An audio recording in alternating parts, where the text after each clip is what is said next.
All right. So then you sent the right or wrong of their cause. I loved your text. That's why I was like, you gotta the right or wrong of their cause aside, they sure are miserable people in their thoughts and actions. If X would just happen, I'd be happy. There's always something they have no control over. I'm That's sitting. a dude. That's a great quote, man. it, and it's I'd like to say that I thought of it, but Hmm.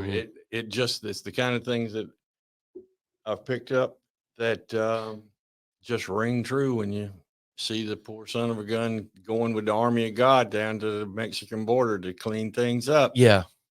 when he ought to be up there at the St. Lawrence Freeway keeping those blasted Canadians out of our place, taking our jobs. They took our jobs. Whenever I read that, I had to look his name up just to make sure I was right. Whenever I read that, I immediately thought of "It's a Wonderful Life," Yeah. like Old Man Potter, Oh man.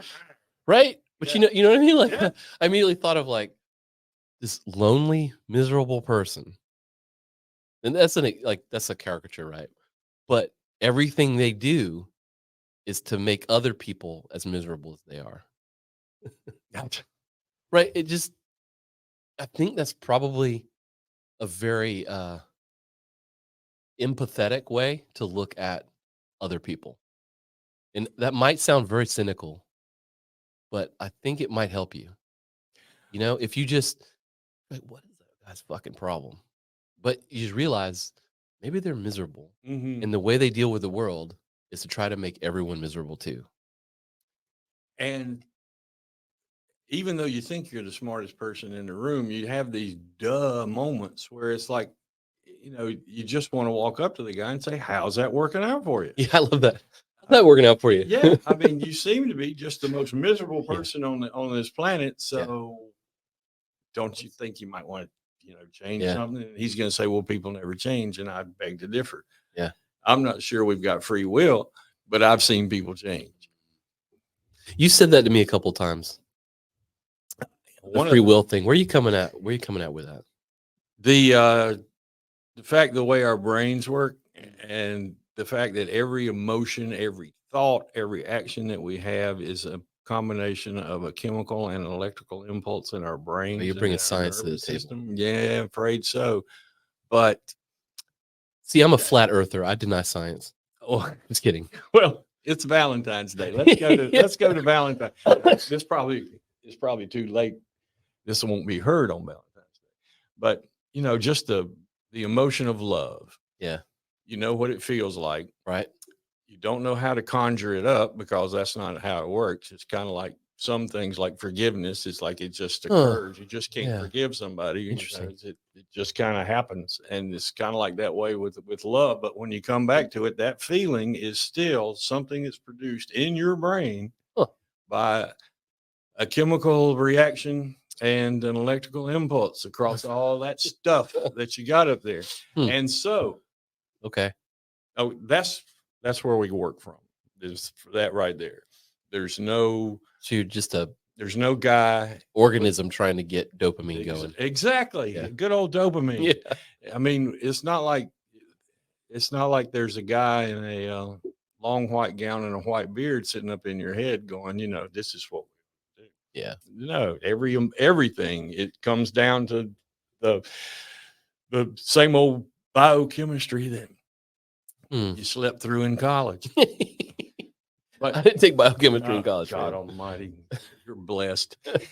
But I was a studio art student, man. I was liberal arts, bro. I didn't the so, extent of my science was geography. see, that's why the GPRs are broken. It is.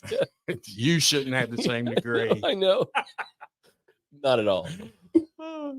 But if you take the supposition, it's not a supposition to me, but if you take the fact that's what your brain is, that's what your body is, that's what all your thoughts and emotions are, is some combination of those things. So if you take all that brain chemistry and you take all the life experience you've had and you just, you know, wham it into one big um, ball of confusion. That's what it feels like. It really comes down to the fact that if it's your life experience, if it's your genetics, if Mm, it's your brain chemistry, and if it's what we hear in recovery all the time, which is that everybody's doing the best they can given their character defects and given their environment and their emotional upbringing, et cetera, et cetera. Given that, then everybody's doing the best they can.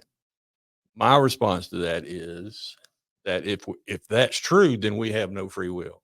mm, Because if it's all comes down to my environment, my genetics, and mm, whatever brain chemistry I got going on, yeah, then what choice did I have in making whatever decision, whether to turn the damn washing machine on or whether to do anything else? It seems like it comes down to. mm, damn. I'll send you the. It's Damn. You got me. Huh.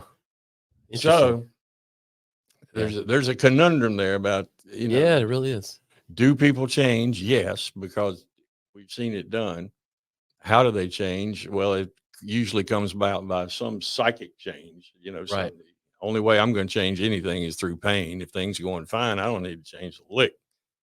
But if things get bad enough, then maybe we ought to Yeah. think about something. Which is a revelation to me. I never would have done that before. I just wallowed around in the misery. Yeah. But um, and make everybody else Yeah, right. miserable. That's the whole thing. And when it all comes down to brain chemistry, I mean, that's the whole Mm, thing with addiction too. You just pour ethanol on top of all that brain chemistry and you wonder why your brain gets fucked up. Well, I right. don't know, chief.